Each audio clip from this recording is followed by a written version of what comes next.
qui fonctionne avec l'électricité statique qu'il y a dans l'air.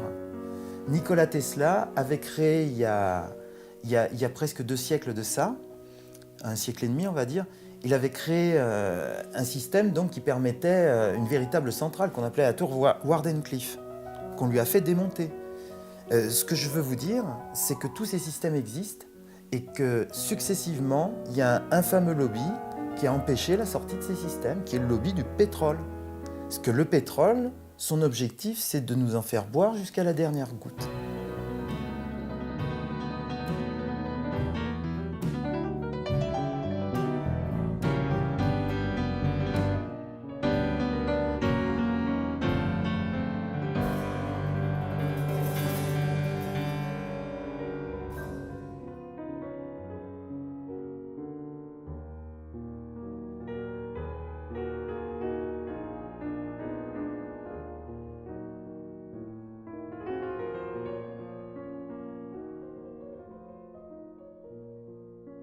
Jean-Christophe Dumas, bonjour.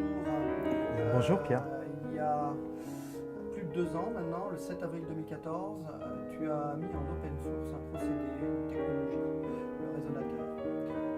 À l'époque, tu nous as exprimé tes intuitions, tes impressions, tu as souhaité partager cela pour que ce soit relayé par d'autres et qu'il y ait des recherches qui se mettent en œuvre autour de cet objet.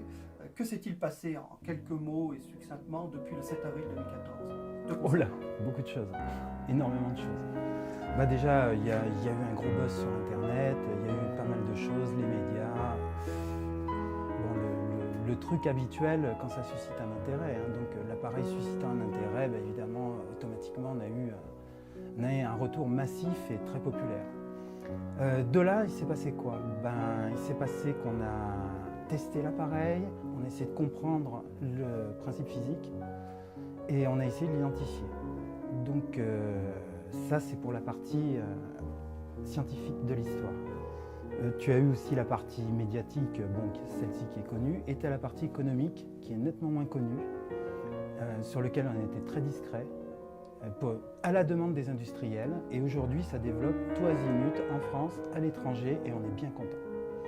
Voilà un résumé rapide de la situation. Alors, en quelques mots, pour la partie scientifique, que s'est-il passé en 2 ans? Alors, qu'est-ce qui s'est passé? Il s'est passé qu'au début, on a mis ça en open source. On n'avait pas encore identifié complètement le phénomène.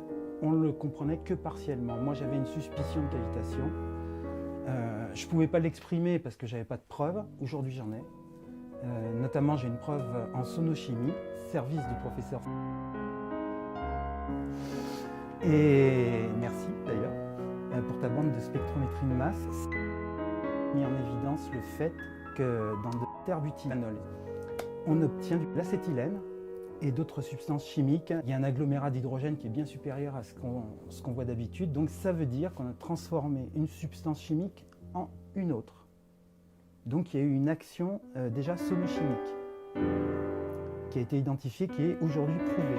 On peut fournir les bandes de spectrométrie, on l'a d'ailleurs fait avec l'excellente interprétation de Jean-François Ricois. Donc on a diffusé nos bandes de spectrométrie et on a mis en évidence ce phénomène en sonochimie. Donc pour l'aspect scientifique, il y a eu cette première validation. Il y en a eu une deuxième. Donc il y a un laboratoire israélien qui nous a contactés et qui nous a fait passer un test qu'ils ont fait. Donc ils nous ont donné les données brutes de leur test et les données brutes, il s'avère qu'on a aujourd'hui un rendement de 117%, donc ça confirme le test de Nice. Eux, c'était un test thermodynamique. Donc le test israélien confirme le test de Nice et on a une confirmation en sonochimie. De là, maintenant, il y a 2 autres séries de tests qui sont en cours, qui seront rendus publics ultérieurement, quand on sera prêt. De toute façon, on ne se fait pas violence sur le temps, puisque de toute façon, on n'est pas rémunéré, on est nos propres maîtres. On n'a pas de contraintes qui viennent de l'extérieur aujourd'hui. S'il y a des contraintes qui viennent des industriels, elles sont uniquement sur mon expertise pour développer des applications. Elles ne sont pas pour... ces contraintes n'ont pas vocation à nous forcer, nous, à nous taire ou à... On ne les accepte plus, ces contraintes-là. Moi, je ne les accepte plus. Et je ne les accepterai plus dans le futur. On veut que ça soit public maintenant. Et le but de ça, c'est d'interpeller les autorités.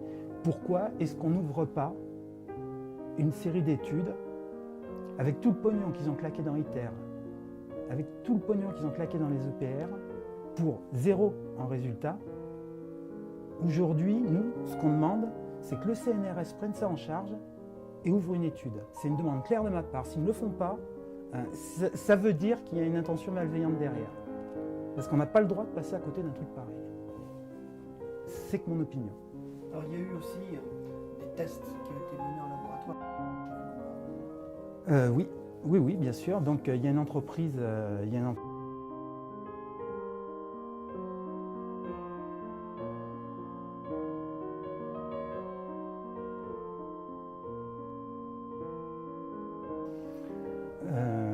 qui a entamé une série de tests, dont un de ces tests donc, fait remonter à un rendement supérieur à 160% à l'aide d'un générateur de fréquence.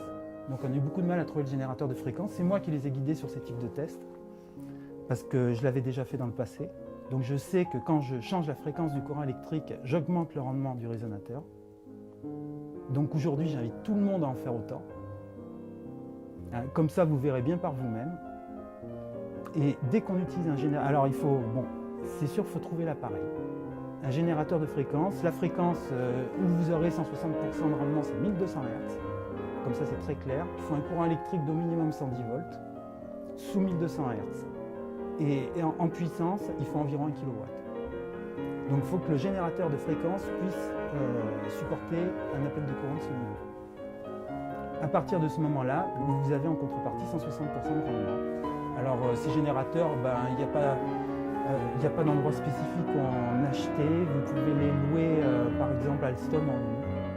Nous, je sais que celui qu'on a loué, c'était chez Alstom. Donc on l'a eu 3 jours, ça nous a coûté 300 €, 100 € la journée. Et grâce à ça, on a pu voir qu'en changeant la fréquence du courant électrique, en passant de 50 Hz à 1200 Hz, on augmentait le rendement dans des proportions exponentielles. Voilà. Et alors j'ai cru comprendre qu'en 2 ans, tu avais été approché, appréhendé par des scientifiques universitaires non français. Oui. Canada, Oui. Suisse. Est-ce que tu peux dire quelques mots là-dessus? Oui, non seulement je vais dire quelques mots là-dessus, mais en plus je vais développer. Pourquoi est-ce qu'en France, il y a une omerta? D'abord, première question, et ça c'est une question que j'adresse ouvertement à mes principaux détracteurs, vous roulez pour qui? Je veux dire, pourquoi est-ce qu'il y a une omerta en France qu'on ne trouve pas à l'étranger? Pourquoi est-ce qu'un laboratoire israélien, il n'y a aucun problème, alors que dans les laboratoires français, c'est tout juste si on ne veut pas nous rédiger les devis? Et des exemples comme ça, j'en ai un notamment à refuser de nous faire un devis. Pourquoi? Qui empêche ça? Nous, on est simplement client, on veut tester un appareil comme on testerait une simple résistance si on en avait envie et si on avait les sous pour le faire. Donc on veut tester un appareil. Pourquoi est-ce qu'aujourd'hui, il y a des problèmes dans tout le milieu scientifique français? Et je rigole pas. Donc on fournira les preuves de toute façon dans le cadre d'un contentieux juridique. On ne va pas abattre les cartes maintenant. Quels sont les autres pays qui t'ont approché? Alors bon, j'ai une approche chinoise qui est en cours, j'ai une approche israélienne qui est en cours, j'ai une approche marocaine qui est en cours, j'ai une approche canadienne qui est en cours. Donc voilà en un premier temps. Et j'ai été contacté par des étudiants indiens, je ne sais pas si on dit indien ou hindou, indiens, ils veulent développer en fait de leur côté en Inde, ce qui me va parfaitement d'ailleurs, puisque c'est de l'open source de toute façon. Parfait.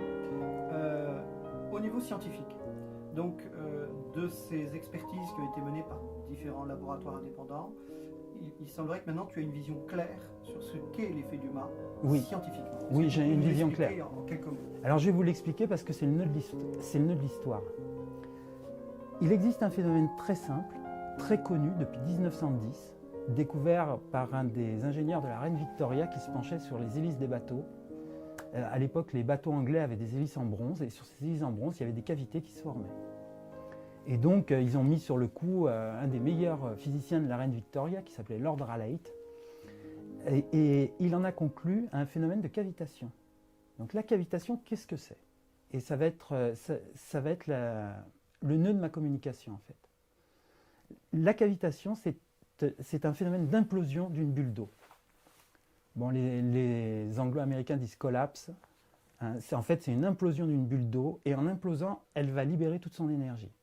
Donc elle va libérer des gaz, oxygène, hydrogène, bien sûr, les gaz traditionnels de l'électrolyse, en plus des gaz rares, parce que la cavitation, au-delà de son implosion, le résultat de son implosion, je pèse mes mots, va être une onde de choc. Donc quand elle libère toute son énergie, elle va créer dans l'eau une onde de choc. C'est la vibration que vous constatez sur le résonateur. Donc il faut savoir qu'il y a un animal qui chasse de cette façon, qui s'appelle la crevette pistolet. Elle arrive à tuer des proies 4 fois à 5 fois plus grosses qu'elle, en envoyant une bulle à 4000 degrés, avec une pince, une pince 2 fois plus grosse que l'autre. Et elle va faire un mouvement extrêmement rapide qui va créer une pression, des pressions dans l'eau, et une bulle de cavitation va se former sur sa pince. J'invite tout le monde à aller voir ça dans Google, il y a de très belles vidéos. Et au moment où le prédateur va arriver sur la crevette, elle va envoyer, avec un mouvement très bref, elle va envoyer sa bulle, et la bulle va tuer instantanément la proie. De deux façons. Premièrement, 4000 degrés vont être libérés. Donc quand je dis que la cavitation libère de l'énergie, c'est absolument vrai. C'est une réaction nucléaire, c'est absolument vrai aussi. Et c'est une réaction nucléaire à froid. Il faut savoir que j'invite tout le monde à aller constater dans Wikipédia que la cavitation est un des 5 moyens d'obtenir une fusion froide. Alors aujourd'hui, le phénomène, on l'a compris, on l'a analysé, on l'a isolé. On l'a compris comment ce phénomène. Donc la première étape pour le comprendre, c'était de se dire, est-ce qu'on a une bulle qui fait des dégâts à l'intérieur du résonateur? Donc de là, j'ai entamé une série de tests de destructibilité qui ont été faits. Donc il y a des photos de microscope électronique. Ces photos microscope électronique, elles montrent des nids de poules à l'intérieur du métal. C'est-à-dire que le métal est altéré, creusé en forme de nid de poule. Je diffuserai ces photos d'ailleurs sur Internet, je diffuserai tout de toute façon. Mais on attend en temps et heure. On n'est pas pressé, on n'a pas de patron, donc on fait quand on juge opportun de faire. Et l'expertise chimique qui a été faite.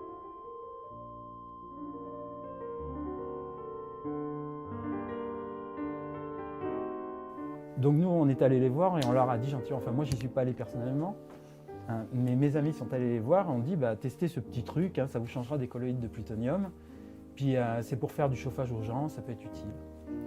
Au lieu de les tuer, on va essayer de les chauffer. Donc il a tout de suite apprécié parce qu'il devait en avoir un peu marre de faire ça. Et donc, il nous a gentiment fait une bande de spectrométrie de masse sur l'action du résonateur en milieu refroidi, donc dans un cryostat. Parce que si on dépasse une certaine température, on détruit les composants chimiques, il faut le savoir. Donc on ne pouvait pas laisser le résonateur chauffer dans ce test. On l'a laissé chauffer jusqu'à 60 degrés environ.